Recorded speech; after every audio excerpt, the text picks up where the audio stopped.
आप सभी को वेलकम करता हूं हमारी YouTube चैनल ग्लोयर स्टडी पर।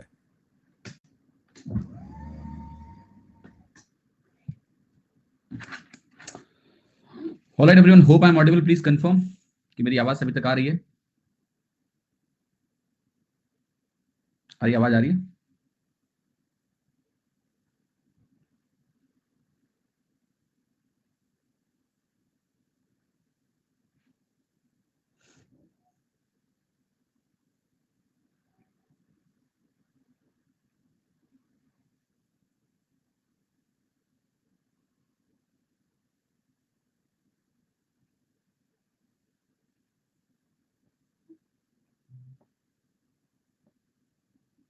Just a minute.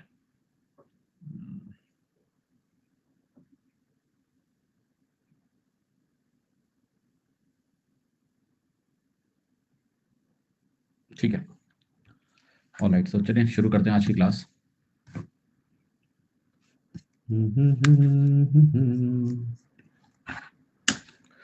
ट्रिगो की पीडीएफ के लिए एक मिनट रुकेगा। Let me remind the team.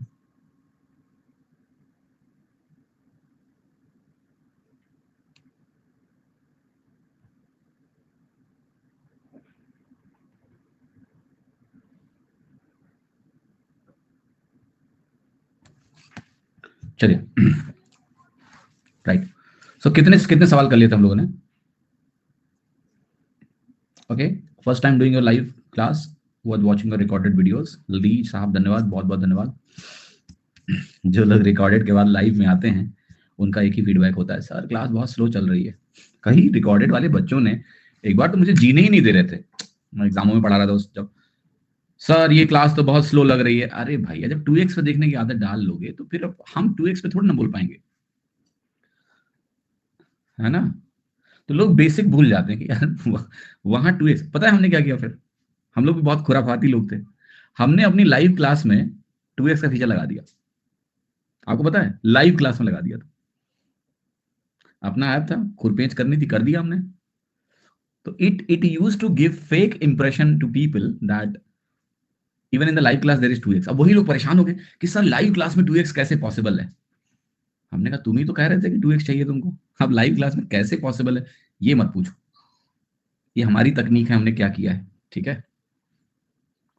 Alright, so we did that. Even हमारे प्लेयर में 2x लाइव क्लास में था and it used to work in a very surprising way. बहुत इंटरेस्टिंग था द फीचर। एनीवे, आइए क्लास में। अभी बेटा ज्योमेट्री शुरू होगा आफ्टर आई थिंक ये सिंप्लीफिकेशन खत्म हो जाए उसके बाद, ठीक है? सो 65 सवाल 68 सवाल कुछ हो गए थे, आज इसको निपटारा करना है।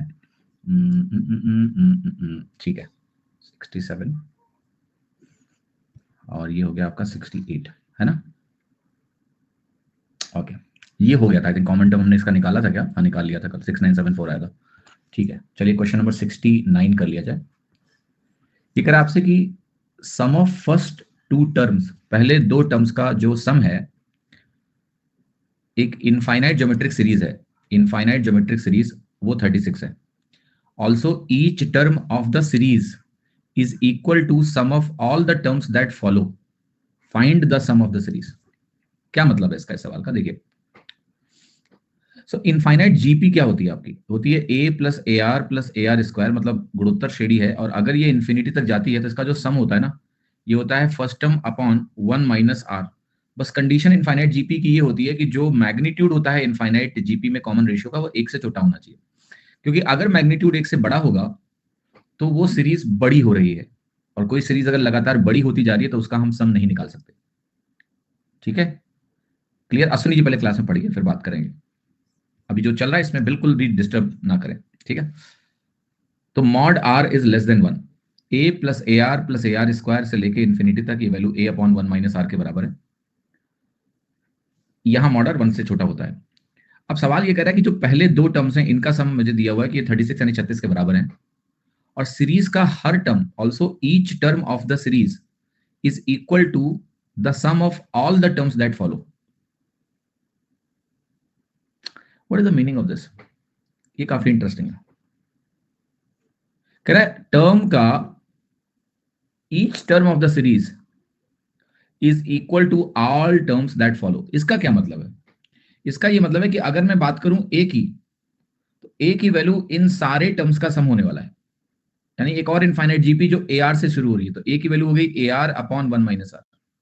अगर आप यहां से कैंसिल करेंगे तो ऐसे कटेगा, 1 - आर की वैल्यू आर हो जाएगी और आर की वैल्यू यहां से 1/2 आ जाएगी। यही तो कह रहा था। दूसरा, ये ए प्लस ए आर की वैल्यू आपको 36 देके बैठा है, 36 देके बैठा है, तो मैं ए की वैल्यू भी निकाल सकता हूं। ए प्लस ए आर अगर 36 है तो ए प्लस ए बाई टू मेरा 36 है। यहां से मुझे मिलेगा 3a/2 इज इक्वल टू 36, और यहां से आपकी ए की वैल्यू जो होगी वो 36×72/3 12 के बराबर होगी। ए इज इक्वल टू 12 नहीं 24, सॉरी, ए हमारा 24 आ गया। ए अगर हमारा 24 आ गया तो इसकी वैल्यू मुझे निकालनी है, तो ए अपॉन 1 - आर हो गया 24/1 - आर की वैल्यू किसके बराबर है, 1/2, तो ये वैल्यू हमारी 48 के बराबर आ गई। सवाल को फिर से समझिएगा, ये जो टर्म है ये बहुत इंपॉर्टेंट है। कह रहा है सीरीज का कोई भी एक टर्म आप पकड़ लो, वो आगे आने वाले सारे टर्म के सम के बराबर है। तो मैंने कहा कि पहला टर्म जो ए है वो आगे आने वाले सारे टर्म क्या होंगे, ए r plus a r square से लेकर इन्फिनिटी तक। तो ये भी एक इनफाइनाइट जीपी है जिसका पहला टर्म ए आर है और कॉमन रेशियो आर है। इनफाइनाइट जीपी का जो सम होता है ना, सम ऑफ इनफाइनाइट जीपी अगर मैं लिखूं यहां पर, तो इनफाइनाइट जीपी का सम क्या होता है, ये होता है फर्स्ट टर्म, उस जीपी का जो पहला टर्म होता है, अपॉन 1 - आर, गिवन कि ये कॉमन रेशियो एक से छोटा होना चाहिए मैग्नीट्यूड में। ये फॉर्मूला होता है। तो अगर मेरा पहला टर्म मैंने कहा ए है और आगे जो आने वाली जीपी है वो ए आर से शुरू होगी, तो वो value a r upon 1 - r के बराबर होगी। आप कहोगे सर अगर हम ये बात लिखें कि भाई दूसरा टर्म लिखते हैं यहां पर ए आर, तो दूसरा टर्म किसके बराबर होगा, तीसरे टर्म से लेके इन्फिनिटी तक का सम। अगर वो आप लिखोगे तो भी सेम ही मिलेगा आपको, a r square upon 1 - r मिलेगा। आप खुद देखिए ए आर से ये ए आर जब कटेगा, आर अपॉन 1 - आर ही बचेगा, इज इक्वल टू 1। तो कुछ भी लगा लो आप, आपको ultimately 1 is equal to r बटे आर माइनस 1 मिलेगा, यानी यहां से आपको आर की वैल्यू 1/2 मिल ही जानी है। तो ऐसा लग रहा है कि यहां पर बहुत सारी कंडीशंस हैं। Each term of the series is equal to sum of all the terms that follow, but actually में they give you the same result always. ये हमेशा आपको एक ही परिणाम देंगे। ठीक है कि नहीं? यस, हाँ जी। Just a minute, just a minute please hold करिएगा।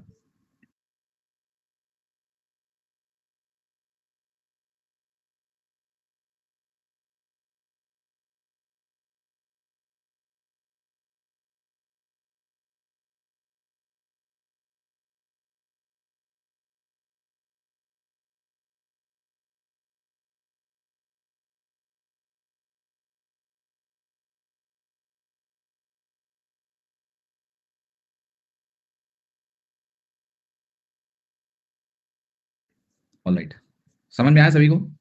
हाँ जी। चलिए 17वां सवाल देखिए, बहुत सिंपल सा सवाल है, स्टैंडर्ड सा प्रश्न है, कोई अ, घबराने की आवश्यकता नहीं, आसानी से निकल जाएगा। ऑलराइट, प्लीज इसको सॉल्व करिए सभी लोग। मैं पोल देता हूं आपको, ठीक है, पोल।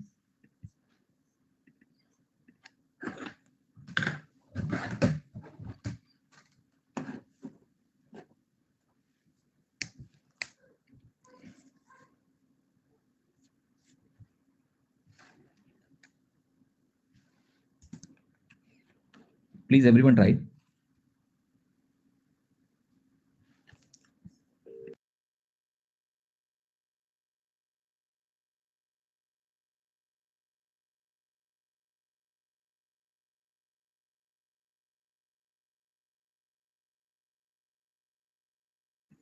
लीस आप करें, want to thank you so much for bringing confidence in maths. I will say thank you for doing what I say. Not everyone does that. So you always deserve the praise. Teachers are overrated. It's the student who incorporate that learning. So I will appreciate you only. I'm just the medium to.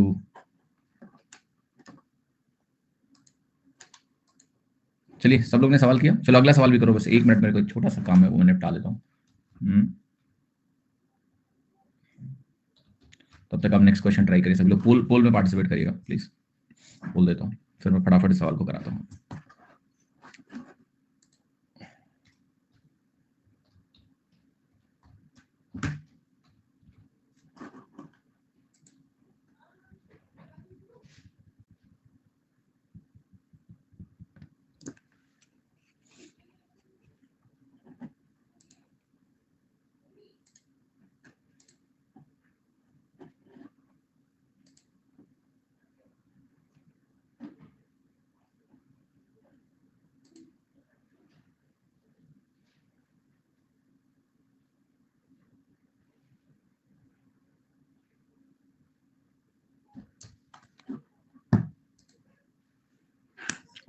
ठीक है,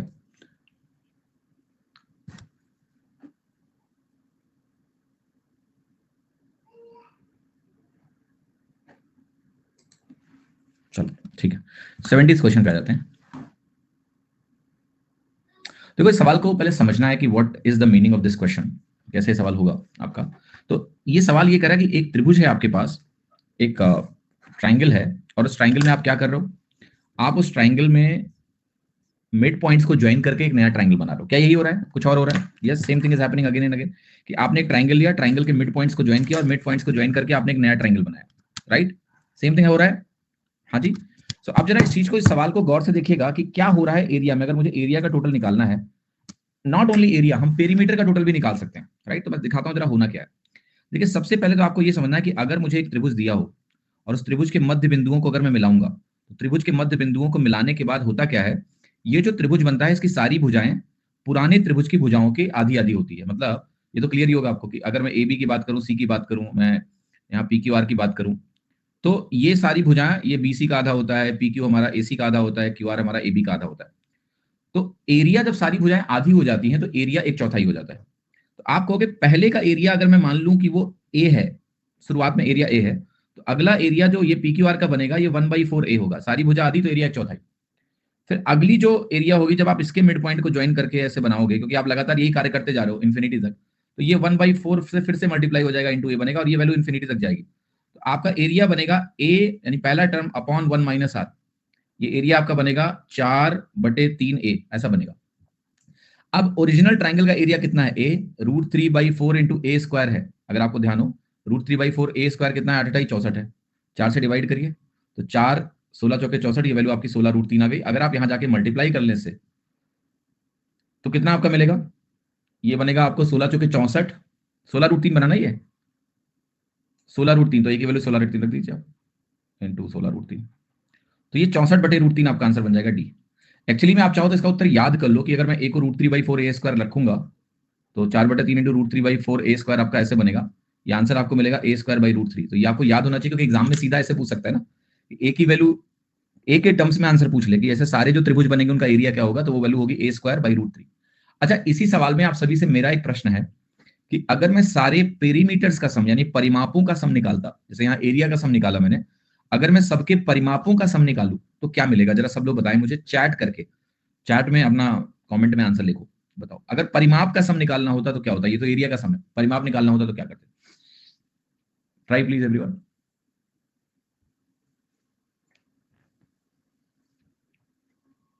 सभी लोग try करिए, same pattern में based है, उसका भी उत्तर ध्यान रखना है आपको, क्योंकि ये बहुत ही स्टैंडर्ड केस है, बहुत स्टैंडर्ड केस है।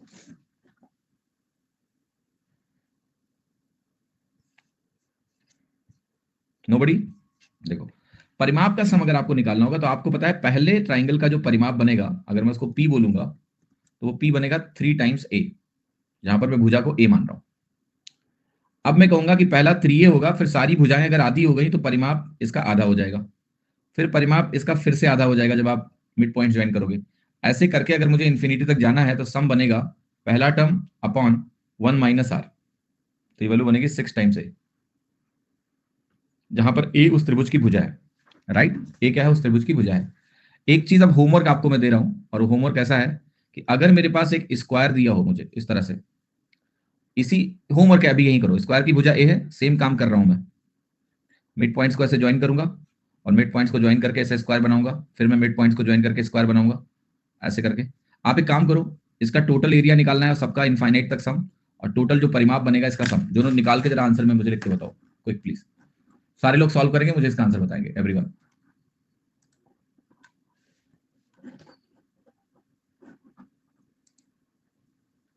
4a कुछ लोग बोल रहे हैं, ठीक ठीक सा लग रहा है।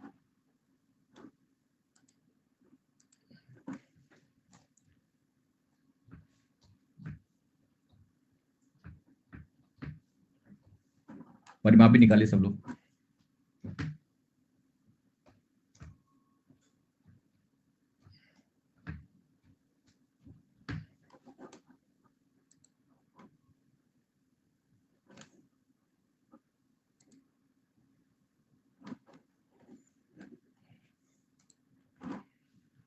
A 4a ठीक है, परिमाप बताइए, पेरीमीटर बताइए।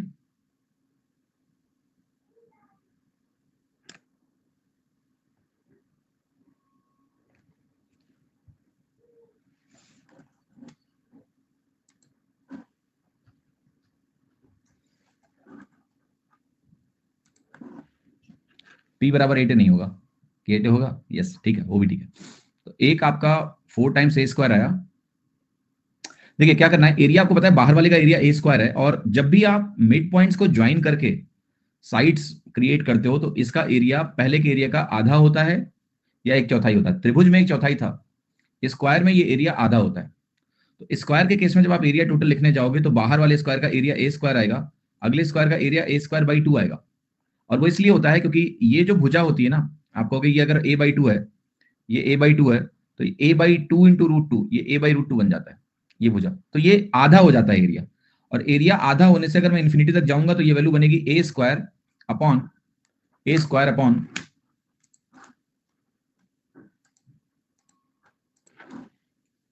1 माइनस 1/2। तो ये 2a स्क्वायर बनेगा। 4a स्क्वायर कौन ला रहा था, कौन था ये भाई? एरिया 2a स्क्वायर है। हमने भी तुम्हारी बात मान लेंगे, ठीक ही होगा, किए होगे तुम लोग, कुछ नहीं किए काम, तुम 4a स्क्वायर बना दिए सीधे।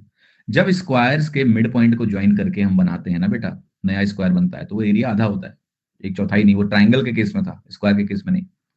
पेरीमीटर निकालना है तो आप कहोगे पीटी क्या बनेगा, पहला पेरीमीटर 4a बनेगा, अगला पेरीमीटर क्या बनेगा 4a/2। नहीं, जब भुजाएं 1/√2 गुना हो गई हैं तो आपका पेरीमीटर 1/√2 गुना होगा। फर्दर आप जाओगे फिर से 1/√2 गुना करोगे तो ऐसा बनेगा, डॉट डॉट डॉट इन्फिनिटी। तो यहां पेरीमीटर के केस में, परिमाप के केस में, जो तुम्हारा सर्वानुपात है यानी कॉमन रेशियो है, वो a/√2 के बराबर है।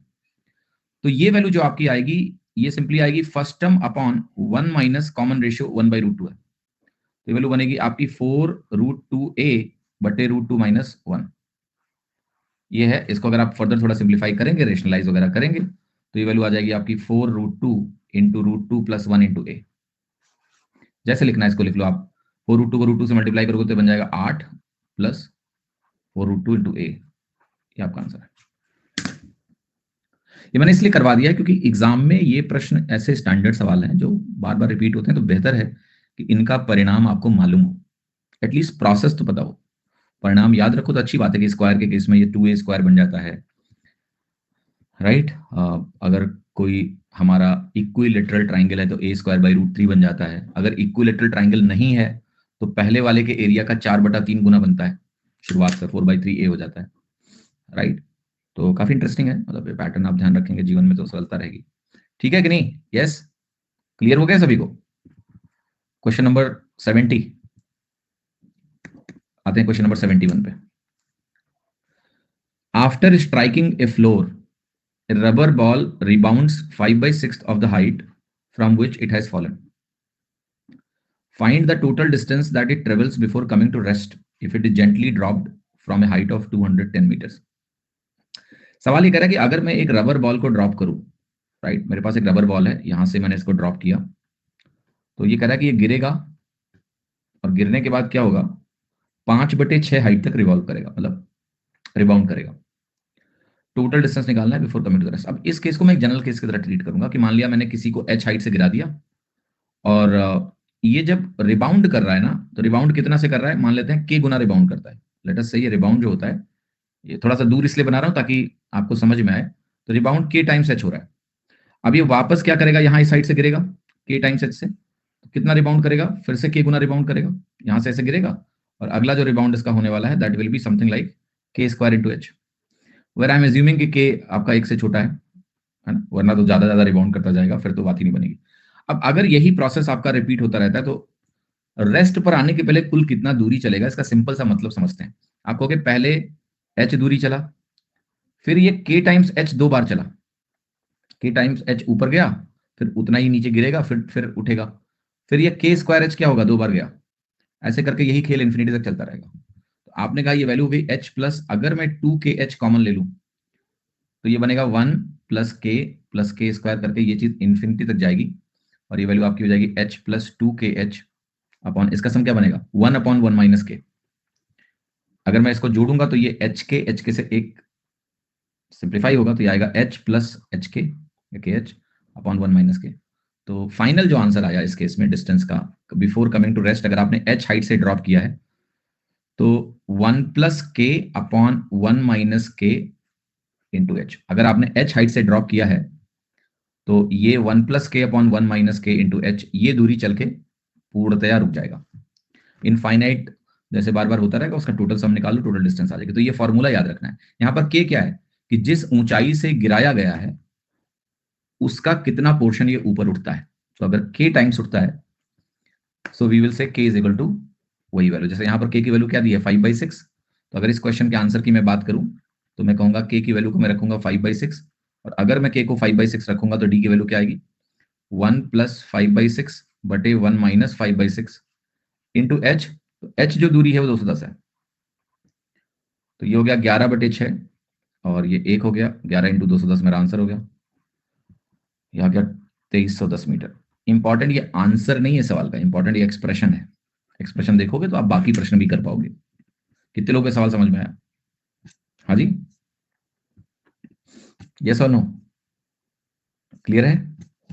कोई समस्या है? आई होप नहीं होनी चाहिए। ओके, क्लियर है कि नहीं? यस। रिपीट नहीं करेंगे, घर जाके इसको दोबारा देखिएगा, ठीक है? क्योंकि सब कुछ सेल्फ एक्सप्लेनेटरी है इसके बाद, जितना मैंने बताया। अगर आपने ठीक से सुना तो आपको समझ में आएगा, नहीं सुना तो इसको एक बार दोबारा देखोगे तो समझ में आ जाएगा, ठीक है? You can ask specific doubt if any. Repeat is a disrespect to teacher. Do you know what is the meaning of repeat? Repeat का मतलब है पूरा repeat कर दो. It is disrespect. Yes. You can ask specific portions of doubt if any. Never ask to repeat, because repeat you can do at home. You can play once again and वो repeat कर देगा, machine कर देगी repeat. But अगर आपको कोई doubt है specific तो पूछो, क्या सर ये समझ में नहीं आया, ये पार्ट बता दो, तो आई विल अंडरस्टैंड कि there is some active involvement from your side. कोई पर्टिकुलर पार्ट समझ में नहीं आया तो वो मैं समझा दूंगा आपको। रिपीट नहीं चलता, ये शब्द मेरी क्लास में कभी मत बोलना, repeat. That you can do in VOD mode. आप डाउट्स पूछिए, स्पेसिफिक पॉइंट आउट करिए कि यहां दिक्कत है तो बता दूंगा। 72वां सवाल देखिए, कौन सा हाइट वाला पोर्शन? एच हाइट से तुमने गिराया, के टाइम्स एच उछलेगा, फिर के टाइम्स एच नीचे गिरेगा, फिर उसका के टाइम्स उछलेगा, तो के स्क्वायर एच उछलेगा, ठीक है? एक एक्सप्रेशन दिया है, कह रहा है इसका मान इन्फिनिटी से बता दो आप। पहले देखो इसमें क्या है, कौन सी सीरीज है। 2⁻1/3 है ये, और यहां 2⁻1/6 है, और ये 2⁻1/12 है, इंफिनिटी तक। तो मेरा सवाल सिर्फ ये है कि क्या कोई स्पेसिफिक सीरीज समझ में आ रही है आपको इस गिवन केस में या नहीं? ये कौन सी सीरीज है? कुछ लोग कह रहे हैं ज्योमेट्रिक प्रोग्रेशन है। क्या ये बात सही है? क्या ये सच में ज्योमेट्रिक प्रोग्रेशन है? कितने लोग कह रहे हैं ज्योमेट्रिक प्रोग्रेशन है? नहीं है, कुछ भी मत बोला करो, ठीक है? This is not a GP, ये जीपी नहीं है। अरे बेटा, ये इनटू लिखा हुआ है टर्म्स के बीच में, तो इसको जब आप ऐसे लिखोगे ना, 1/3 प्लस 1/6 प्लस 1/12 ऐसा बनेगा, ठीक है? आगे बता सकते हो क्या मिलेगा? 1/24। तो इसका पावर्स जीपी में है, ये ऐसे जीपी में नहीं है, ऐसे तो ये एक एक्सप्रेशन है, product of something, but powers GP में है। 1/3 को 1/2 से गुणा किया, 1/6 को 1/2 से गुणा किया, ऐसे करके तो ये वैल्यू आपकी पावर जीपी में बन जाएगी। और जीपी में कहां तक है? इन्फिनिटी तक है। तो ये 2 की पावर, इसका जो सम है ये अलग से निकाल लो। इसका सम क्या होगा? First term a upon 1 minus r, ऐसा। तो ये वैल्यू है 1/3 अपॉन 1/2, ये वैल्यू है आपकी 2/3 के बराबर। तो ये 2 की पावर 2/3 आपका आंसर हो गया, 2 की पावर 2/3, बी ऑप्शन, ठीक है? बी ऑप्शन करेक्ट हो गया। 73वां सवाल देखते हैं। ये एक सीरीज है, कह रहा है इसका इनफाइनाइट सम निकाल दो। तो 1/1 है, प्लस 1/3 है, प्लस 1/6 है, प्लस 1/10 है, प्लस 1/15 है। तो हमें इसमें देखना पड़ेगा कि पैटर्न क्या है। How can we get those terms? 1, 3, 6, 10, 15 बताओगे क्या पैटर्न है? मतलब कोई तो पैटर्न खोजना पड़ेगा आपको, बिना पैटर्न खोजे तो काम बनेगा नहीं, क्योंकि जब पैटर्न खोजोगे उसके बाद ही कुछ कर पाएंगे। क्या पैटर्न? 2+3+4 ये क्या होता है? 2+3+4 क्या होता है? ठीक है,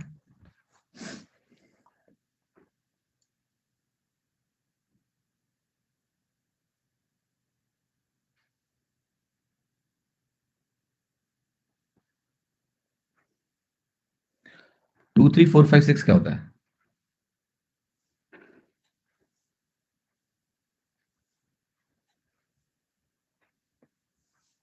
ओके, कोई स्पेसिफिक बताओ, ये कौन सी सीरीज है भैया? मतलब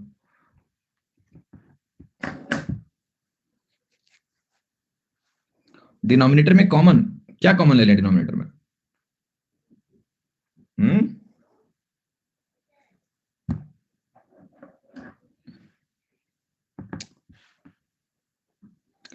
ऑल राइट। सो देखो यहां पर डिनोमिनेटर में कोई ऐसा स्टैंडर्ड तो ऐसे डायरेक्टली तो दिख नहीं रहा आपको। एक दिखा, फिर 3 दिखा, फिर 6 दिखा, देन मुझे 10 दिखा। So the what you can see what's happening here is कि ये हमारा 1/1 है, ये हमारा 1+2 है, ये हमारा 1+2+3 है, ये हमारा 1+2+3+4 है, और ये हमारा 1+2+3+4+5 है। ये बात बिल्कुल सही है कि अगर मैं पांचवा टर्म देख रहा हूं तो पांचवें टर्म का जो डिनोमिनेटर है ये कुछ ऐसा है, right? Now the question is कि करेंगे इसका फिर। तो आप कहोगे इस सीरीज का मैं एक जनरल टर्म लिखता हूं Tn, और वो जनरल टर्म मेरा कुछ ऐसा मिल जाएगा। एनवा टर्म है तो यहां नीचे एन तक सम जाएगा, और एन तक का सम मैं बोलता हूं कि n(n+1/2) होता है। तो ये वैल्यू हुई आपकी 2/n(n+1) हुई। अब गौर से देखिएगा, यहाँ 2 कॉमन लेंगे तो ये वैल्यू बनेगी 1/n-1/n+1। तो ये कोई भी जो टर्म आपका आपके सामने है उसको इस प्रकार से व्यक्त किया जा सकता है। जैसे ये टर्म है आपका, तो इस टर्म को गौर से देखिएगा, क्या लिख सकता हूं मैं? ये जो टर्म है आपका 15, जो कि पांचवा टर्म है, तो it can be written as 1/5 - 1/6, अगर आप ऐसा लिखो, और इंटू 2। तो this is how you will get. और ये पता तब चलेगा जब आप एनवा टर्म लिखोगे ऐसे। ये nth टर्म मैंने लिखा, nth टर्म लिखने के बाद, क्योंकि nth टर्म ऐसा होगा, फिर नीचे का मैंने सम किया तो ये 2/समथिंग आया, तो मैंने जब ब्रेक किया तो मुझे इस तरह का टर्म मिला। तो कोई भी टर्म आप उठा के देख लो, जैसे ये दूसरा टर्म है, सेकंड टर्म अगर आप उठाओगे तो आप कहोगे इसको मैं क्या लिख सकता हूं, 2/2 इंटू 1/2 - 1/3, और आप देखोगे यस, यस इट इज। आप इसको मल्टीप्लाई करके देखो, ये मिलेगा 1/6 इंटू 2 1/3। ये टर्म उठा के देखो, तीसरा टर्म है, इसको मैं लिख सकता हूँ 2 इंटू 1/3 - 1/4। 4×3 = 12, 4 - 3 1/12, 1/6 हो गया। तो ये nth टर्म लिखना सीखिए। आपकी जब कोई इस तरह की मिक्स सीरीज होगी तो nth टर्म यानी nवा टर्म n के टर्म्स में लिखना सीखो, और उसको सिंप्लीफाई करके देखो कि क्या हो रहा है। अब जब मैंने इस प्रकार से ऐसा लिख दिया तो आपको क्या पता चला? आपको ये पता चला कि भाई दो तो सब में से कॉमन आ जाएगा, दो सब में से कॉमन आ जाएगा, और पहले टर्म का पहला, हर टर्म में दो दो पार्ट मिल गया मुझे। तो पहले टर्म का पहला पार्ट होगा 1/n यानी 1/1 - 1/2। अगला जो टर्म है, दूसरा टर्म, वो मुझे मिलेगा 1/2 - 1/3। और ये कहानी ऐसे चलती जाएगी, इंफिनिटी तक चलती जाएगी। So this story will keep on going. अब मजेदार बात क्या है, अगर ये इंफिनिटी तक ये स्टोरी चलती जाएगी तो आप कहोगे 1/2 1/2 से कटेगा, ये 1/3 1/3 से कटेगा। इस तरह से ये कैंसिलेशन होता रहेगा, एक तरह से होगा कि नहीं होगा? यस। तो आगे के जो टर्म है they will keep cancelling out. जैसे मैंने ये दो टर्म लिखा, तो ये दो टर्म, इसका ये पार्ट इससे कैंसिल हो जाएगा, ये पार्ट इससे कैंसिल हो जाएगा, फिर इसका अगला पार्ट अगले से कैंसिल हो जाएगा। तो अगर मुझे कोई वैल्यू लिखनी है इसकी, तो वैल्यू क्या हो जाएगी? 2 के बराबर हो जाएगी। ओके, बिकॉज आगे का अगर इनफाइनाइट टर्म्स तक हम जा रहे हैं, then will say it is cancelling out. तो अगर मुझे कोई आंसर यहां मार्क करना है, then I'll say answer is A. क्लियर है कि नहीं? एज्यूमिंग कि आगे सब कैंसिल हो जाएगा। बट पता है इसमें एक इंटरेस्टिंग जो टेक है वो ये है कि एनवा टर्म लिखने के बाद ही आप ये सवाल कर पाएंगे, आप अदरवाइज नहीं कर पाएंगे। एन टर्म आपको लिखना पड़ेगा, ठीक है? इसी सवाल में अगर मैं आपसे पूछता कि मुझे सम ऑफ 10 टर्म्स चाहिए, इसी सवाल में, वो भी सीख लो। अगर ऐसे ही सवाल में 10 टर्म का सम चाहिए होता तो मैं कैसे लिखता? 2 तो आता ही, मुझे यहां पहले टर्म का पहला पार्ट बच जाता, और आखिरी टर्म का आखिरी पार्ट बचता 1/11। क्योंकि जो 10वां टर्म होता, वो 10वें टर्म की वैल्यू ऐसी आती, तो ये 1/10 तो पहले से कट जाता, 1/11 नहीं कटता। तो ये ऐसा आंसर बनता है आपका 2 इंटू 10/11, कुछ 20/11। तो ये चीज ध्यान रखना। बट जब इन्फिनिटी है तो एक तरह से आप ऐसे बोल सकते हो कि लास्ट में जो बचेगा वो -1/∞ बचेगा, वो तो 0 हो जाता है। इसीलिए मैंने बोला आगे तो सब कट ही जाएगा, राइट? ठीक है, तो hope you understood this series. इस तरह की सीरीज आती है एग्जाम में। टी नंबर ऑफ टर्म्स नहीं है मैम। टी का मतलब है टर्म और एन का मतलब एनवा term. T number of terms नहीं है। एनवे टर्म की जनरल एक्सप्रेशन है जो मैंने लिखी है कि किसी भी टर्म को, जैसे टी एन अगर आपने लिख दिया, आप एन की वैल्यू 1 रखोगे तो पहले टर्म की वैल्यू आ जाएगी, एन की वैल्यू 2 रखोगे दूसरे टर्म की वैल्यू आ जाएगी, लाइक दैट। ठीक है, 14वां सवाल देखिए। एक्स वाई जेड हमारे जीपी यानी ज्योमेट्रिक प्रोग्रेशन में है। ए की पावर एक्स, बी की पावर वाई, सी की पावर जेड, ये बराबर है। हमें बताना है एबीसी किस सीरीज में है। अगर एक्स वाई जेड जीपी में है तो आप ये कह रहे हो कि वाई स्क्वायर हमारा एक्स जेड के बराबर है। ये जीपी की कंडीशन होती है कि अगर 3 नंबर जीपी में हो तो मिडिल नंबर का स्क्वायर किसके बराबर होता है? मिडिल नंबर का स्क्वायर एक्स इंटू जेड के बराबर होता है। और ये ए की पावर एक्स बराबर बी की पावर वाई बराबर सी की पावर जेड, ये तीनों वैल्यूज क्या है? इक्वल है। तो हमें ये बताना है कि एबीसी किस सीरीज में है अगर ये टर्म इक्वल है तो देखो इसमें एक छोटा सा जो नियम है वो ध्यान रखना है आप सभी को, कि अगर मैं आपसे कभी भी बोलूं कि ए की पावर एक्स हमारा मान लिया के बराबर है, तो ए की वैल्यू हो जाती है के की पावर 1/x। ये चीज आप ध्यान रखिए। अगर ए की पावर एक्स के है तो ए की वैल्यू के की पावर 1/x होती है। अब मैं इस वैल्यू को बोलूंगा इक्वल टू के, right? But will you get the answer? जैसे अगर मैं यहां से ये निकाल भी लूं कि ए की वैल्यू क्या है, तो क्या मेरे को आंसर मिलेगा? कोशिश करते हैं, पहले एबीसी तो निकालें फिर आगे बात करेंगे। आप कहोगे ए की वैल्यू हो गई के की पावर 1/x, ऐसे बी की वैल्यू क्या हो गई? बी की वैल्यू हो गई के की पावर 1/y, ऐसे सी की वैल्यू क्या हो गई? के की पावर 1/z हुई। This much at least we can write. अच्छा, अब मुझे अगर एबीसी की रिलेशनशिप बतानी है कि एबीसी हमारे एपी में है या जीपी में है या किस में है, तो ये कैसे पता लगेगा? इसको पता लगाने का तरीका क्या है? आप कहोगे अब किसी भी प्रकार से मुझे अगर ये पता करना है कि ये किस सीरीज में है, so what should I do? Anybody? इस स्टेज के बाद मैं क्या करूं, मतलब कैसे पता करूं कि एपी में है या जीपी में है या एचपी में है? एनीबॉडी? या एक ऑप्शन है नन ऑफ दीज। तो ये क्रिटिकल ऑप्शन है नन ऑफ दीज, क्योंकि हमें जब तक कोई जनरल प्रूफ नहीं मिलेगा, बिना जनरल प्रूफ के हम ये बोल नहीं सकते हैं कि ये किस सीरीज में, कि कोई वैल्यू मान लिया एक पर्टिकुलर आपने डाल भी दी और उसे एक पर्टिकुलर वैल्यू डालने से आपको एपी दिख गया, मान लिया, मैं एग्जांपल ले रहा हूं,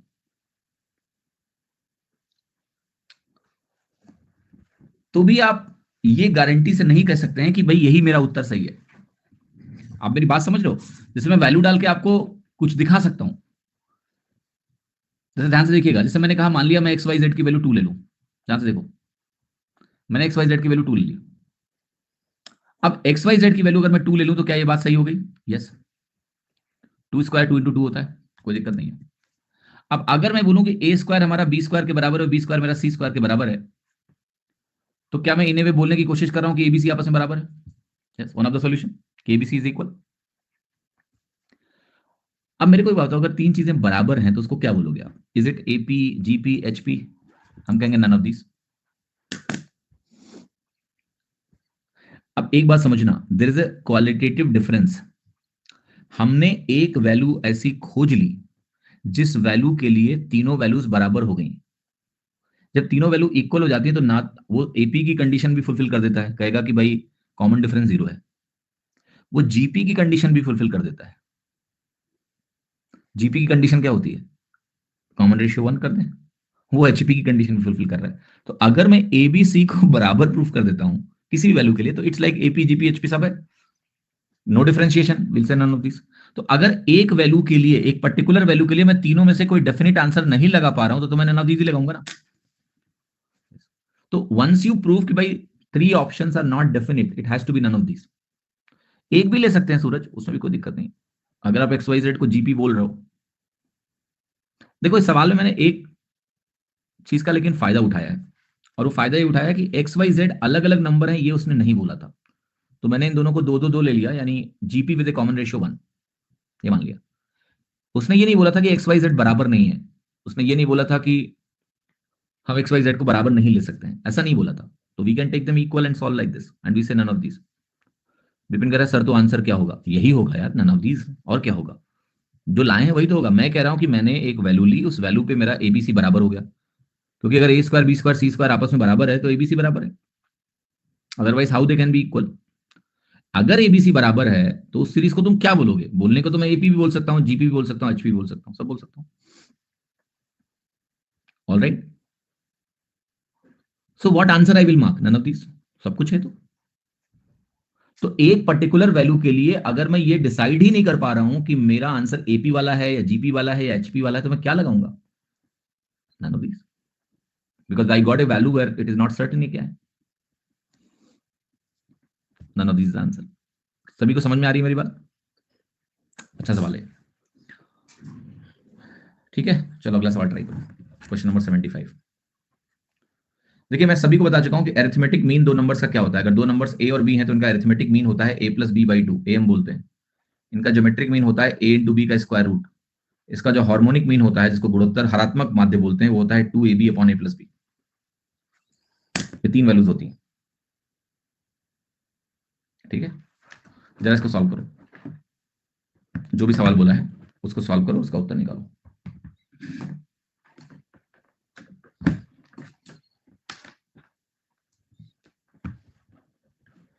हम्म, 36 किसी ने निकाल लिया, विशु ने, बाकी लोग भी निकालिए जरा उत्तर, अच्छा सवाल है।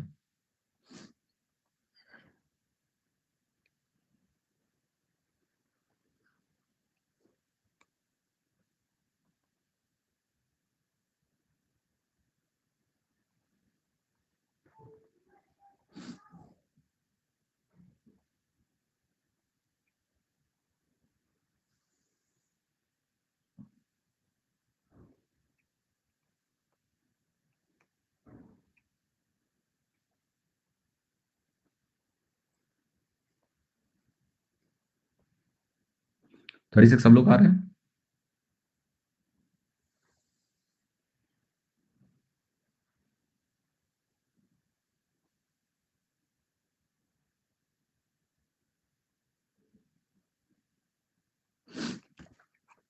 ओके,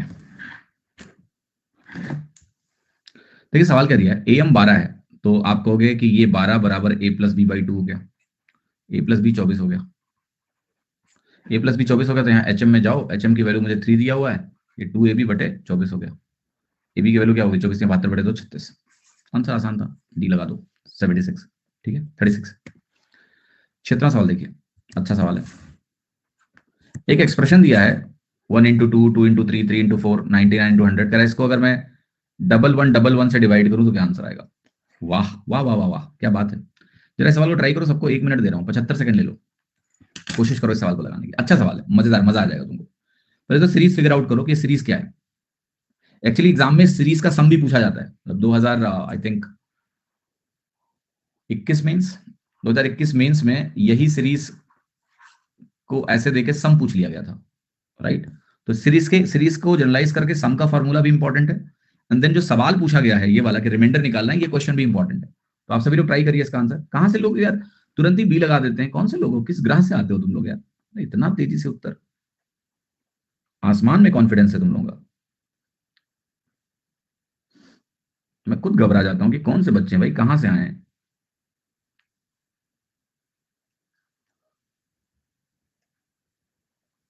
बिल्कुल नहीं डरते हैं।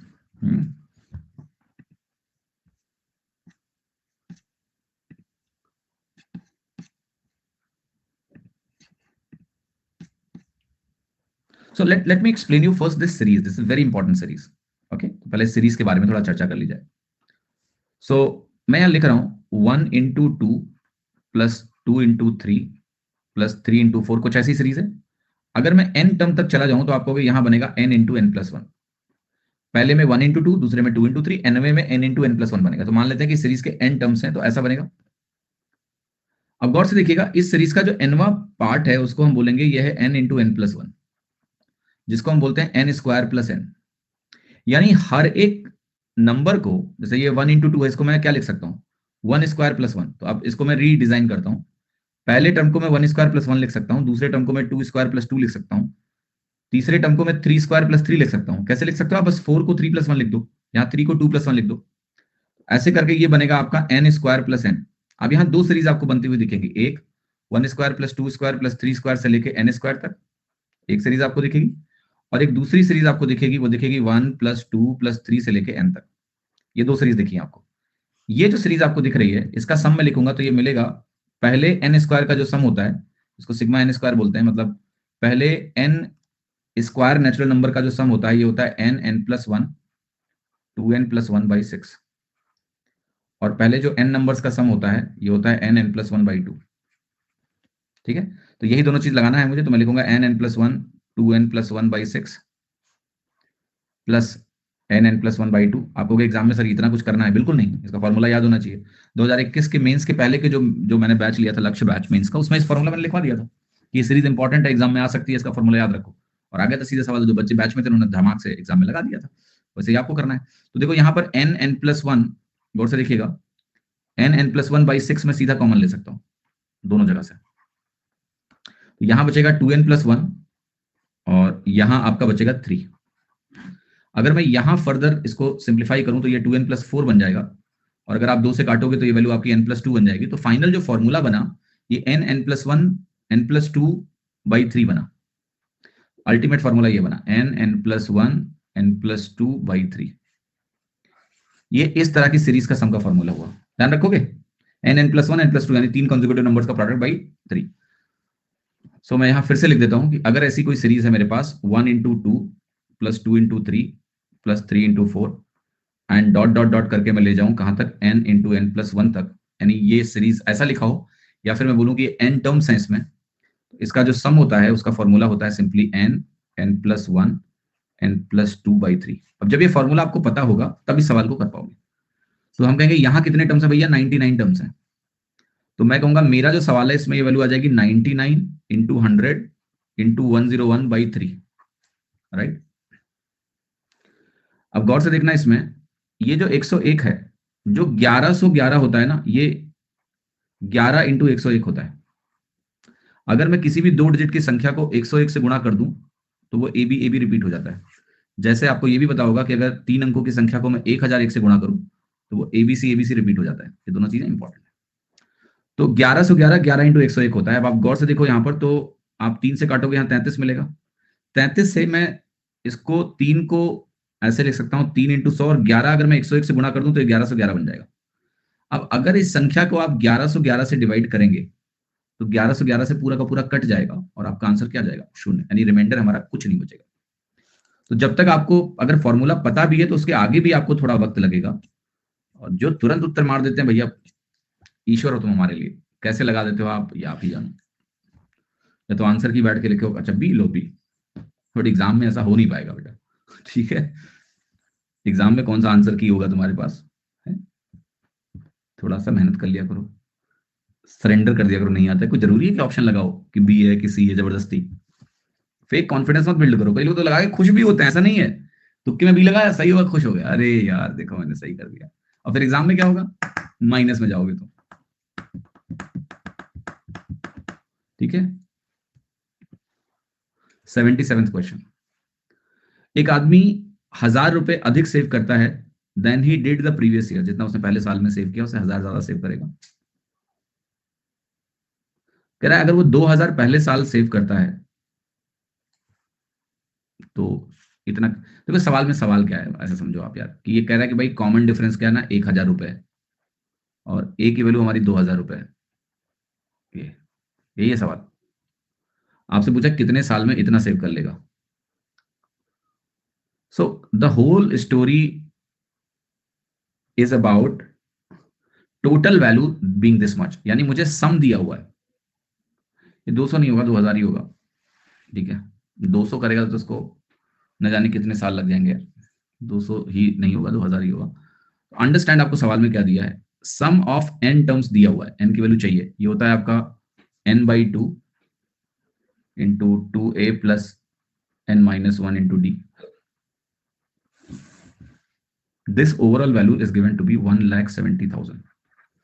एन निकालना है मुझे, n बाई 2, ए की वैल्यू 2000 दी है तो ये हो जाएगा आपका 4000 प्लस n-1 को n-1 लिखोगे, डी की वैल्यू आपकी 1000 है, यहाँ पर आप 1000 लिखोगे, ये वैल्यू आपकी 1,70,000 के बराबर होगी। ठीक है, अब एक चीज तो सबको क्लियर होगी कि भाई 3 3 0 कटने वाला है। 170 लास्ट टर्म क्यों होगा भैया? How many years will he save इतना? टोटल सेविंग की बात हो रही है ना। 3 0 यहां से कटेगा, 3 0 यहां से कटेगा, 3 0 यहां से कटेगा, तो ये वैल्यू आएगी n into 4 plus n-1 is equal to 340। ये आएगा आपका n square plus 3n minus 340 equal to 0। अब मुझे फैक्टराइजेशन करना पड़ेगा 340 का कि मुझे 3 मिले। 340 17 इंटू 20 बना लो और इसको -17 और +20 लिखो, बन जाएगा। तो यहां पर आपकी वैल्यू आ गई 20 और -17। अब अगर मैं इसके वैल्यूज लिखूंगा तो n की एक वैल्यू आएगी -20, क्योंकि n स्क्वायर का कोफिशिएंट 1 है, तो 20 के आगे माइनस लगा लेंगे। -17 है तो इसके आगे एक और माइनस लगाएंगे तो +17 बन जाएगा, और n स्क्वायर का कोफिशिएंट तो 1 ही है। तो ये हो गया आपका आंसर। नंबर ऑफ ईयर्स जो लगेंगे वो 17 वर्ष लगेंगे। बी, अच्छा सवाल है, गुड क्वेश्चन। तो यू कैन सी कि यहां पर हम यूज तो एपी ही कर रहे हैं, अरिथमेटिक प्रोग्रेशन ही इस्तेमाल कर रहे हैं, बट क्वाड्रेटिक सॉल्व करना पड़ेगा आपको। ठीक है, तब जाके ये सवाल आपसे होगा। 78वां सवाल आपसे कह रहा है कि इसमें से बताओ कौन सी वैल्यू क्यूब रूट ऑफ 12 से बड़ी है। तो ऐसे सवालों को करने का सिंपल तरीका ये होता है कि भाई ये 12 की पावर 1/3 है, ये क्या है 33,214 की पावर 1/12 है, ये 121 की पावर 1/6 है, ये 60 की पावर 1/5 है, और ये 1500 की पावर 1/9 है। इसमें किसी भी तरह से सबका पावर सेम बनाओ, दैट्स द सिंपल गेम। तो आपको पावर सेम बनाने का मतलब यह है कि ये जो 9 5 जो डिनोमिनेटर वैल्यू है ना, 6 12 3, तो कुछ वैल्यू तो यार ऐसे ही एलिमिनेट कर सकते हो आप। जैसे ये 12 है, अब इसको अगर मुझे 1/6 बनाना है तो मैं क्या लिखूंगा इसको, 144 की पावर 1/6। मुझे बड़ी वैल्यू खोजनी है ना, तो ये गलत हो गया, छोटा है, 121 ही लिखा हुआ है यहाँ पर। जैसे मुझे 1/9 बनाना है तो मैं 12 क्यूब की पावर 1/9 लिखूंगा इसको, तो ये 12 की पावर 1/3 को मैं ऐसा लिख सकता हूँ। अब 12 क्यूब 1728 होता है, यहाँ 1500 ही है, तो ये छोटा है, बड़ा नहीं है। तो कुछ वैल्यूज तो आप ऐसे ही गलत कर सकते हो, दो ऑप्शन तो ऐसे ही गलत हो गए। ठीक है, अब इसके आगे चलते हैं और देखते हैं क्या इसमें से करेक्ट होगा नहीं होगा वगैरह वगैरह। तो लेट अस सी नाउ, अब मेरे पास दो ही ऑप्शन बचे हैं, इन दोनों में से जज कर लेते हैं। तो एक तो ये है भाई, छोटा सा, छोटे छोटे उनको चेक कर लेते हैं पहले। जैसे 60 की पावर 1/5 है, और यहाँ पर मेरे पास 12 की पावर 1/3 है। लेट्स सी इनको सेम बनाते हैं अगर, तो ये बनेगा 12 की पावर 5 की पावर 1/15, और ये बनेगा 60 की पावर क्यूब की पावर 1/15। लेट्स इवैल्यूएट, ये वैल्यू कहाँ जाएगी, ये जाएगी 2,16,000। ठीक, इसको जरा देखो कहाँ जाएगी।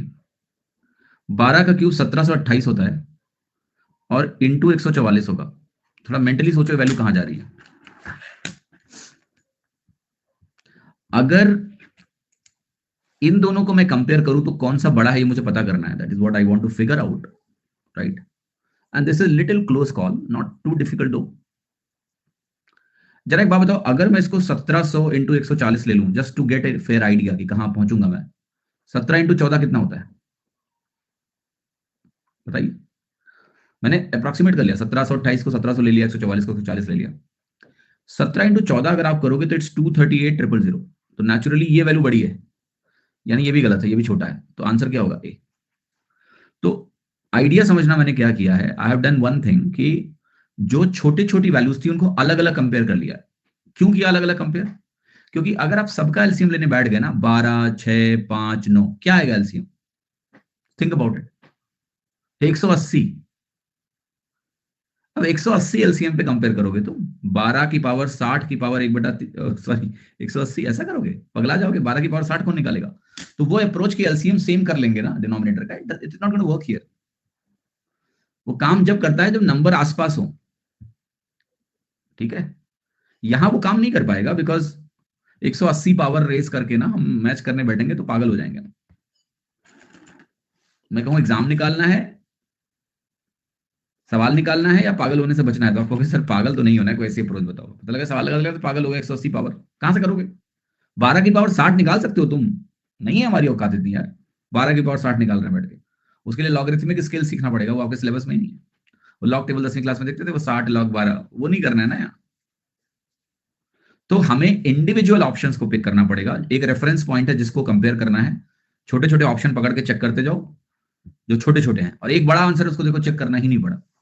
या तो छोटे में कोई होता तो पता चल जाता, वही करेक्ट लगा लेते। हम बड़ा जो वो इतना बड़ा आंसर है ना 33,214, उसको हम चेक ही नहीं कर, जरूरत नहीं पड़ रही है। ठीक है, तो this is the approach that you have to learn. वो एलसीएम एलसीएम हर जगह काम नहीं करती है, यहां भी काम नहीं कर रही है। देखो ये सवाल अभी आपको मैंने दिया था, कुछ ऐसा ही सवाल सीजीएल 2021 मेंस में आया था। फॉर्मूला भी आपको बताया कि n टर्म्स अगर होंगे तो n n+1 n+2/3 आपकी वैल्यू होगी। ठीक है, n+1 n+2/3 आपकी वैल्यू होगी। तो यहां पर 20 टर्म अगर होंगे तो ये वैल्यू बनेगी 20 × 21 × 22/3। 3 7 21 हो गया, हो गया 20 × 154, 22 7 154 होता है। 3080 आपका आंसर हो गया, सी ऑप्शन। ठीक है, कोई दिक्कत नहीं होनी चाहिए। 80वां सवाल देखिए, 7/2 है, फिर 11/3 है, फिर 7/6 है। अब ये क्या है बेसिकली, अगर आप ध्यान से देखोगे तो आपको समझ में आएगा, दो सीरीज का कॉम्बिनेशन है। 7/2, 7/6, 7/12, लाइक दैट, है ना। 7 7 7 7 वाली एक सीरीज है। तो मैं लिख रहा हूँ 7/2 plus 7/6 plus 7/12 plus dot dot dot 7/156 तक गया ये। यहां देखिए दूसरी जो सीरीज है वो है 11/3, फिर 11/15, फिर 11/35, and then dot dot dot हमारे पास है 11/575। अभी नंबर ऑफ टर्म्स नहीं पता कितने हैं, that we have to figure out. तो यहां आप गौर से देखना, अगर मैं 7 को कॉमन ले लूं तो ये मिलेगा 1/1 × 2, ये है 1/2 × 3, ये 1/3 × 4। 156 को अगर आप दो कंजिक्यूटिव नंबर्स के प्रोडक्ट में ब्रेक करोगे तो ये 1/12 × 13 बनता है। तो यहां आपको दिख गया 12 टर्म्स हैं, पहले में एक, दूसरे में 2 है, यहाँ तो तीसरे लास्ट में 12 है, तो 12 टर्म्स हो गए। यहाँ आप 11 कॉमन ले लेंगे तो ये 1/1 × 3 है, प्लस 1/3 × 5 है, प्लस 1/5 × 7 है।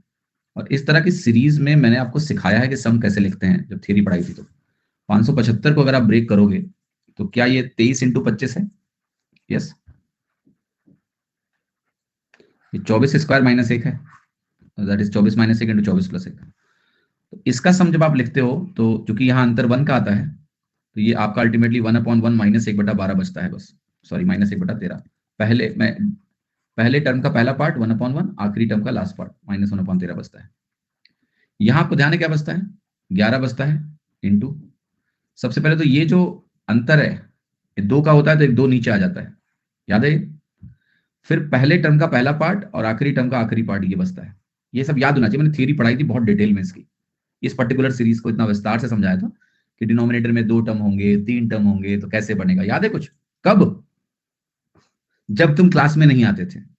ये सिंप्लीफिकेशन सीक्वेंस सीरीज की 6वीं क्लास है, ऊपर देखो क्या लिखा है, क्लास नंबर 6 लिखा है, 6। तो 6वीं क्लास है तो पहले की क्लास कहाँ है, खोजो, जीपीएस लगाओ, गूगल फिगर आउट करो, गूगल गूगल से पता करो। आपको पता है गूगल, अच्छा आप लोगों ने गूगल मैप सबसे पहले कब यूज किया, कोई बताएगा? एनीबॉडी? आपने सबसे पहले गूगल मैप कब यूज किया? 2019, 2017, ठीक है, 2022, 2012, विशाल ने काफी पहले यूज किया 2012। तो I used Google maps in 2011 2010 first time, सबसे पहले। तो इंटरनेट वगैरह बहुत महंगा हुआ करता था, but luckily I was in a telecom company at that time.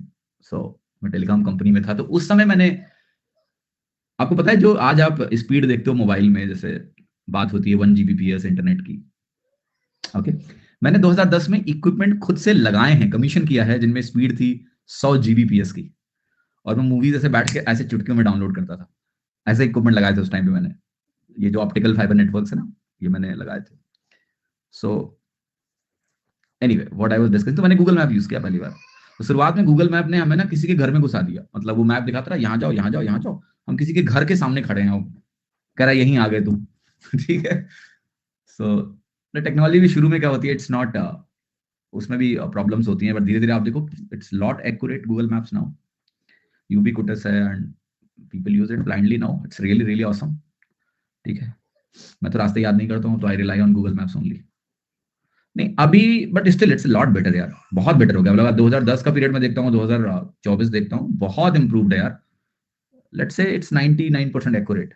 ठीक है, specially in city conditions, I am not sure about गांव और वहां पर, बट सिटी कंडीशन में तो यार बहुत एक्यूरेट है, वेरी एक्यूरेट। फ्लाईओवर में थोड़ा बहुत इशू है, बट इट्स लेट, उतना तो मैनेजेबल है। मतलब तब भी इतना साथ देता है, क्या ही बोला जाए, है ना। 7 × 12/13 प्लस 11/2। और उसमें जब मैप वगैरह यूज करो तो लोग मजाक उड़ाते थे, मुझे याद है। ठीक है, मैं बोलता था मैप यूज करते हैं क्या यार, मैप वगैरह लोगों को उसमें लगता था क्या है, and now everybody use it. तो ये देखो क्या होगी वैल्यू आपकी, 84/13 प्लस 132/25, राइट। अब हमें क्या करना है यार, हमें करना है इसको सॉल्व। ठीक है, कंबाइन करना पड़ेगा। तो एलसीएम तो देखो बहुत क्लियर है, और इसका एलसीएम अगर आप निकालोगे तो एलसीएम आने वाला है 375, 25 × 13। ठीक है, सो 325, सॉरी 25 × 13 325 होता है, 25 × 12 300 होता है, तो 325 आ गया। अब डिनोमिनेटर 325 एक ही जगह डी लगा दो, इतना पेन नहीं है, क्योंकि कहीं कटा नहीं है डिनोमिनेटर ना। अगर आप देखो, अगर डिनोमिनेटर कटता तो छोटा हो जाता ना, छोटा कहीं है नहीं, सब इसी रेंज में 325 के आसपास है। देयरफॉर आंसर डी ही होगा, क्योंकि डिनोमिनेटर 325 के अलावा कुछ हो नहीं सकता है। ठीक है, हाँ जी। सो 25 को 84 से गुणा करेंगे, अगर सॉल्व भी करना है तो 25 से गुणा करने का मतलब होता है 100/4 करना। 4 से करोगे ये 2100 हो जाएगा, 2100 लिख दो। अब 13 को अगर 132 से गुणा करना है तो पहले 13 को 130 से गुणा करो, तो वैल्यू होगी 1690।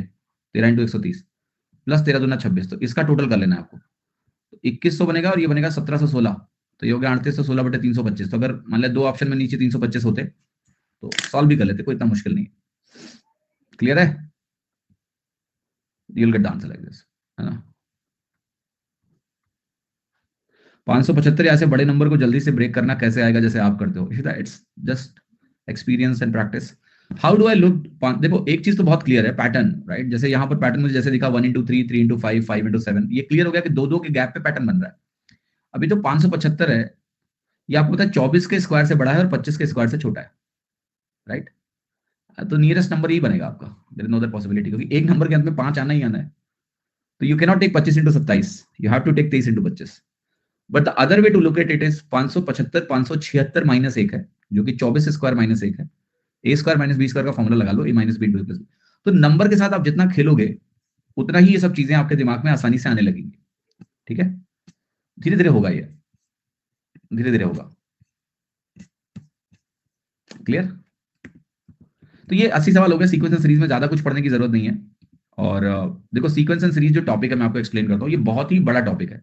बड़ा इस सेंस में है कि इसमें कोई लिमिट ही नहीं है। ऑलराइट, एंड सबसे कठिन सवाल इस टॉपिक से बनाए जा सकते हैं, अच्छे सवाल बनाए जा सकते हैं। बट जो एग्जाम पर्सपेक्टिव से अगर बात करें तो आपको घबराने की आवश्यकता नहीं है। जो मैंने करा है बेसिक एपी जीपी एचपी, थोड़ी मिक्स सीरीज हो गई, कॉमन टर्म निकालना हो गया कि दो सीरीज है, दो एपीज है, उनमें कॉमन टर्म कैसे निकालते हैं उसका कॉन्सेप्ट मैंने बता दिया। जीपी का इनफाइनाइट का सम है, प्लस कुछ स्पेशल सीरीज बता दी, it's more than enough. Plus mocks वगैरह में आपको चीजें मिलती रहेंगी। बस मैं एक चीज एंटिसिपेट करता हूँ, जो यूट्यूब के बच्चे थोड़ा भड़क जाते हैं मेरे ऊपर, जैसे मैं कुछ करता हूँ वो कंफर्मेशन बायस। सो जैसे मैं एक सवाल अभी यूट्यूब पे कराया था, मैं आपको दिखाता हूँ। ठीक है, थोड़ा परेशान करने बच्चों को इधर मुझे मजा भी आता है। ठीक है, सो सवाल ये था कि जैसे मान लिया ये लाइन है आपकी L1 और ये लाइन है आपकी L2। अब देखना ध्यान से, मैं अगर आपको ये बोल दूं कि मैंने एक परपेंडिकुलर ड्रॉप किया इस L2 लाइन पे, और इसको मान लिया मैं बोलता हूं A0 A1। ठीक है, और फिर मैंने परपेंडिकुलर डाल दिया इस लाइन पे L1 पे, और इसको मैंने बोला A1 A2, and I kept on doing this. यहां आपने परपेंडिकुलर डाला, इसको आपने डाला A2 A3, फिर आपने यहां एक परपेंडिकुलर डाला, इसको आपने बोला A3 A4, and then you kept on doing this like this, infinity तक आपने कार्य किया। A0 A1 की वैल्यू मान लेते हैं 1 है, और ये दोनों लाइंस के बीच का एंगल थीटा है। फिर से मैं बोल रहा हूं, ये इस पे परपेंडिकुलर है, ये इस पे परपेंडिकुलर है, ये इस पे परपेंडिकुलर है, ये इस पे परपेंडिकुलर है, एंड सो ऑन। क्लियर है कि नहीं? यस। सो बेसिकली सवाल में अगर मैं आपसे ये पूछ बैठूं कि A0 A1 plus A1 A2 plus A2 A3 till infinity क्या है इसका सम, तो ये सवाल ऐसा नहीं है कि it is not a CGL question. लोग बहुत जल्दी रिएक्ट करने लगते हैं बिकॉज सबके दिमाग में एक पिक्चर है पेपर की और वो कंफर्मेशन बायस की वजह से they just over react immediately. ठीक है. तो बेसिकली इसमें कॉन्सेप्ट क्या है, और नहीं भी आए एग्जाम में यार, बहुत अच्छा सवाल है, जरा ध्यान से देखो. अगर दो लाइंस के बीच का एंगल कभी भी थीटा दिया हो, ध्यान रखना, तो उनके परपेंडिकुलर्स के बीच का एंगल थीटा ही होता है. जैसे ये a0 a1 l2 पे परपेंडिकुलर है, a1 a2 l1 पे परपेंडिकुलर है, तो इनके बीच का एंगल भी थीटा ही होगा क्योंकि l1 l2 के बीच का एंगल थीटा है. फिर यहां आ जाओ, अगर ये थीटा है तो आपको पता है ये दोनों तो पैरेलल होने ही होने यार. क्यों पैरेलल है? क्योंकि ये भी इस पे परपेंडिकुलर, ये भी इस पे परपेंडिकुलर, तो ये भी थीटा होगा. और ऐसे करके थीटा थीटा ये कंटिन्यू हो जाएगा. अब मजेदार बात ये है कि अगर ये 1 है और ये थीटा है, तो ध्यान से देखना, आपका जो ये वैल्यू 1 है, a1 a2 कितना होगा तुम्हारा? a1 a2 की वैल्यू 1 इंटू कॉस थीटा हो जाएगी, तो ये वैल्यू कॉस थीटा हो जाएगा. अगर आप a2 a3 निकालोगे तो a1 a2 मेरा हाइपोटेनस हुआ, फर्दर ये cos थीटा से गुणा हो जाएगा, तो ये वैल्यू cos स्क्वायर थीटा होगी. तो बताइए क्या है ये? जीपी का विजुअलाइजेशन है जिसका कॉमन रेशियो cos थीटा है. तो इसका सम क्या बनेगा? 1/1 minus cos theta, infinite GP का सम. अब इक्वल टू कुछ भी अगर दिया होगा, anything, I am not writing it, you can solve ना थीटा. तो no this case, you never know कि they take one step further. ये बेसिक जीपी का क्वेश्चन है, मतलब इस पर रिएक्ट करने की इतनी जरूरत नहीं, लोग घबरा जाते हैं तुरंत ही. ज्योमेट्री और जीपी को, आप ट्रायंगल के मिड पॉइंट को ज्वाइन करके एरिया का सम निकाल रहे हो, वो सवाल एसएससी का बच्चा नहीं बोलता कि ये कोई कठिन सवाल है, बिकॉज कई बार कर चुके हैं वो चीज. आप स्क्वायर के मिड पॉइंट को जोड़ के जीपी का यूज करके आंसर निकालते हो कि टोटल एरिया कितना होगा. ये एक और एक्सटेंशन है जिसमें दो लाइंस के बीच का एंगल थीटा है और this is how the perpendiculars are dropped. The only concept that you need to know कि अगर दो लाइंस के बीच का एंगल थीटा है तो उनके परपेंडिकुलर्स के बीच का एंगल भी थीटा होगा. और ये ज्योमेट्री में मैं आपको पढ़ाऊंगा अभी, प्रूफ भी बहुत छोटा सा है बट अभी दूंगा नहीं. क्यों छोटा सा प्रूफ? बहुत छोटा प्रूफ है. ये थीटा है तो ये 90 माइनस थीटा बनेगा. आप कोई भी ट्रायंगल देख लो, ये ट्रायंगल देख लो, 90 माइनस थीटा बनेगा. ये 90 है तो थीटा हो गया, खत्म. छोटा सा है, कुछ नहीं है बस. And then you solve it. तो इसके बराबर जो भी वैल्यू दी होगी आप सॉल्व कर लो. तो ये एक्सप्रेशन तो ट्रिग्नोमेट्री में कई बार पूछा गया है कि इसकी वैल्यू दे दी जाती है एंड दे आस्क कि भाई थीटा क्या है. बस यहां पर ये कॉन्सेप्ट थोड़ा सा ऐड हो गया, एक एक्स्ट्रा लाइन कि आपको ये बात पता है कि नहीं. हाँ जी. बहुत घबराइए मत. जो मैंने पढ़ाया है बेसिक सीरीज वगैरह, जीपीईपी, आप 6 क्लासेस बहुत ले ली सिंप्लीफिकेशन सीक्वेंस सीरीज की, ज्यादा नहीं पढ़ना है आपको. तो अलजेब्रा ली, फिर ये सिंप्लीफिकेशन सीक्वेंस, जस्ट इसी को बार बार आप रिवाइज करो, घबराने की जरूरत नहीं है. बाकी आपके एग्जाम तक you know what you need to ensure, जब मॉक टेस्ट वगैरह दोगे तो कुछ ना कुछ वैल्यू एडिशन मॉक के थ्रू कुछ नए सवाल मिलते रहेंगे. वो चीजें आप अपने नोट्स में ऐड कर लेना, जो भी है रेलेवेंट लगेंगे तो नहीं. अदरवाइज जितना मैंने पढ़ा दिया इतना काफी है आपके लिए. इसको आप पक्का कर लो. बेसिक सीरीज समझो, एपीजी पीएचपी वो जरूरी है. ठीक है, दैट्स रियली रियली इंपॉर्टेंट. हाँ जी, अब आते हैं, चलो सवाल ले लेते हैं. रमन प्रीति करें, इस डाउट्स को क्लियर करिए. x 0 से 1 के बीच में है तो करेक्ट इनइक्वालिटी क्या होगी? देखिए एक चीज, अगर x 0 से 1 के बीच में है, x स्क्वायर आपका x से बड़ा हो जाता है. फॉर योर वेरिफिकेशन, अगर मैं बोलूं x मेरा 0.1 है, x स्क्वायर क्या होगा? 0.01 होगा. लेकिन अगर x 1 से बड़ा हो तो आपका x स्क्वायर x से बड़ा होता है. या मैंने उल्टा लिख दिया ऊपर, x स्क्वायर x से छोटा होगा. तो ऐसे समझना है आपको कि अगर x 0 से 1 के बीच में है तो ऐसे बोलो, पावर बढ़ाओगे तो वैल्यू घटेगी, पावर बढ़ाओगे वैल्यू घटेगी. बस यही कॉन्सेप्ट आपको यूज करना. अगर x 0 से 1 के बीच में है तो जहां पावर बढ़ेगा वहां वैल्यू घटेगी. तो ये आंसर आपका सही हो जाएगा. जहां सबसे कम पावर है, x की पावर 1/2, फिर x स्क्वायर, तो जहां पावर सबसे कम है उसकी वैल्यू हाईएस्ट होगी. सी ऑप्शन आप चेक कर लो चाहो. 0.25 अगर मैं x की वैल्यू ले लूं तो रूट x की वैल्यू 0.5 हो गई, जो कि बड़ी है x से. जब x 1 से छोटा है मेरा तो रूट x की वैल्यू x से बड़ी है. Lesser power more value, lesser power more value, and therefore जो करेक्ट आंसर है वो आपका है सी. क्लियर हो गया रमनप्रीत जी? हाँ बोल दीजिएगा ताकि पता चले कि आपको समझ में आ गया. ओके.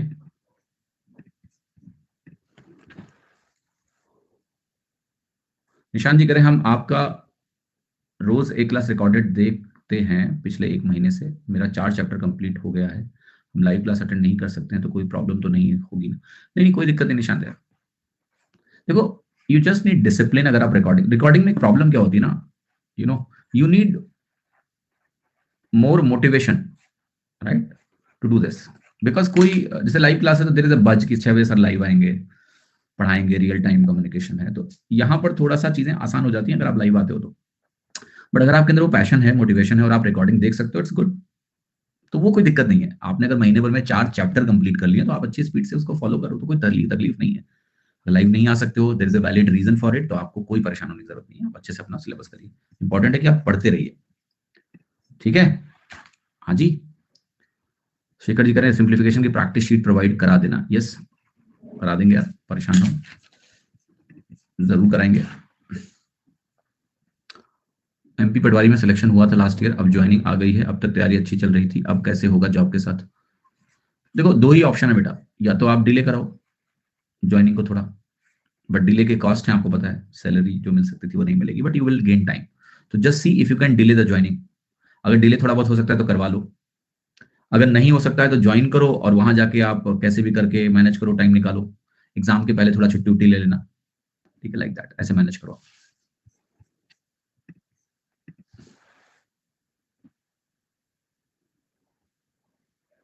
एचसीएफ एलसीएम क्लास कब होगी? शेड्यूल में नहीं है। देखिए अश्विनी जी, नंबर सिस्टम के साथ हमने एलसीएम एचसीएफ का बेसिक इंट्रोडक्शन कर दिया था, राइट। अब अगर उस पर क्या टॉपिक्स की जरूरत है उसको हम बाद में देख लेंगे। तो अभी इमीडिएटली कोई एचसीएम एलसीएफ की क्लास नहीं होने जा रही है आपकी। बेसिक्स जो है एलसीएम एचसीएफ के प्योर बेसिक्स वो आपको दे दिए गए थे नंबर सिस्टम के साथ। Now I will review and see what extra is required, तो वो हम करेंगे। पहले हम ज्योमेट्री मेंसुरेशन सब निपटा लें उसके बाद, ठीक। तो I will review, don't worry about that. तो अभी आपको कोई अलग से उसकी क्लास शेड्यूल नहीं दिखेगी, तो उसके लिए परेशान ना हो। सर मैं एक बैक क्लास करता हूँ और साथ साथ में भी लाइव भी करता हूँ, ठीक है, कोई दिक्कत नहीं है, क्योंकि सिलेबस तो पूरा करना है, तो इसमें कोई दिक्कत नहीं। बट ये देख लेना कि यार जो बाकी सब्जेक्ट्स हैं वो आपके कॉम्प्रोमाइज ना हो, क्योंकि अगर आप 24 की परीक्षा दे रहे हैं तो आपको बाकी विषयों का भी ख्याल रखना पड़ेगा, ठीक है। Please take care of that. और निशान करें हम क्लास फुल मोटिवेशन के साथ करते हैं, दैट्स गुड, बढ़िया है, कोई दिक्कत नहीं है इसमें, अच्छा है। आशु जी करें study, I was having CSIR exam in maths, I was able to solve 25 by 25 in quick span of time. Your arithmetic approach is phenomenal. Thank you so much, Ashu. Thank you so much for your feedback. All the best. Vipin ji करें कोई और practice batch arithmetic और advance mathematics के लिए? क्या करोगे, कितना practice करोगे यार? ऑलरेडी इतना कंटेंट हम देते हैं, उसी में खुश रहो। वैसे है ना लक्ष्य बैच रिकॉर्डेड, आप देख सकते हो, चाहो तो प्लस सब्सक्रिप्शन में मिल जाएगा आपको। प्रैक्टिस ही है, बट जरूरत नहीं है, मुझे नहीं लगता कि आप इतना पैनिक हो। अगर आपको कुछ प्रैक्टिस करना है तो अभ्यास डीपीक्यू करो ना, रोज फ्री में दे रहे हैं हम सारे बच्चों के लिए, अपने दोस्तों को भी दे दो। अभ्यास डीपीक्यू के 15 क्वेश्चन की मिक्स प्रैक्टिस कर लो, पीडीएफ आती है टेलीग्राम चैनल पे, वो यूएमएस बाय रेमो सर पे, वहां से कर लो अगर आपके पास एडिशनल टाइम है तो। बाकी कोई बैच में कितना वीडियो देखोगे यार, यही बैच फॉलो करो बस। हाँ जी, क्लियर।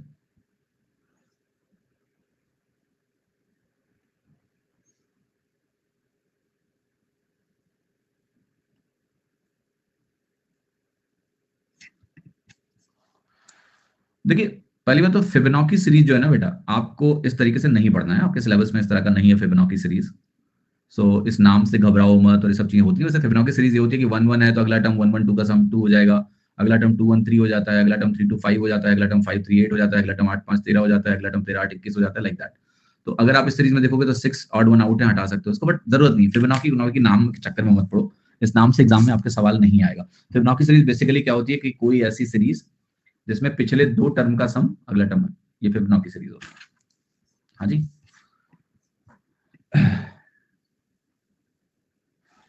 3 मंथ से आपके साथ हूँ, सब बढ़िया चल रहा था, बट हाइट्स एंड डिस्टेंस सब कुछ हिला दिया, प्लीज हेल्प। क्या हिला दिया हाइट एंड डिस्टेंस ने? दिमाग। डोंट वरी यार, इतना अच्छा टॉपिक है, इतना प्यार से मैंने पढ़ाया, उसको एक बार रिवाइज कर लो, इतना घबराया मत करो। जीवन में कुछ चीजें ना समय लेती हैं समझने में, हर किसी का अपना एक कंफर्ट जोन होता है। आपको टॉपिक थोड़ा सा शुरू से शायद नफरत होगी उससे, या पढ़ा नहीं होगा कभी, तो मे बी लिटिल पेनफुल। दोबारा देख लो अच्छे से, सारे सवाल देख लो, 40 सवाल मैंने कराए हैं, प्लस थोड़ा बहुत कॉन्सेप्ट कराए हैं। Easiest topic to conquer, you need to give some time, थोड़ा समय तो हो जाएगा, ठीक है, घबराओ नहीं इतना। रिंकी जी कह रहे हैं आपकी क्लास से हमें बहुत फायदा हुआ सर, हम चैप्टर्स को मल्टीपल टाइम रिवाइज कर लिया, दैट्स रियली ग्रेट। बहुत बहुत धन्यवाद आपका बताने के लिए, अच्छे से पढ़ते रहिए। ओके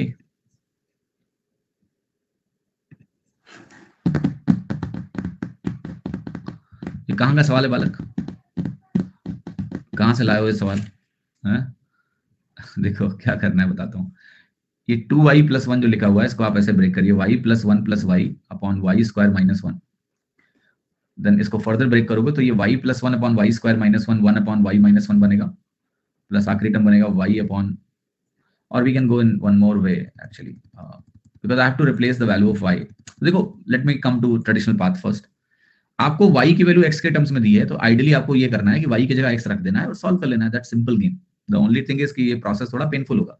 तो दूसरा तरीका हम ये कर सकते हैं कि हम x की वैल्यू को रख लें, y निकाल लें और फिर ऑप्शन मैच करें, बट वहां रिस्क आपको पता है क्या है कि दो ऑप्शन अगर उस वैल्यू पे मैच कर जाएंगे तो आपको तकलीफ होगी, but still that's worth trying, that's worth trying because traditionally it's tough, आसान नहीं है सवाल ट्रेडिशनली। तो जैसे लेट्स में मैंने कहा मैंने x को 0 रख दिया, अगर मैं x को 0 रख दूं तो y की वैल्यू 2 आ जाएगी।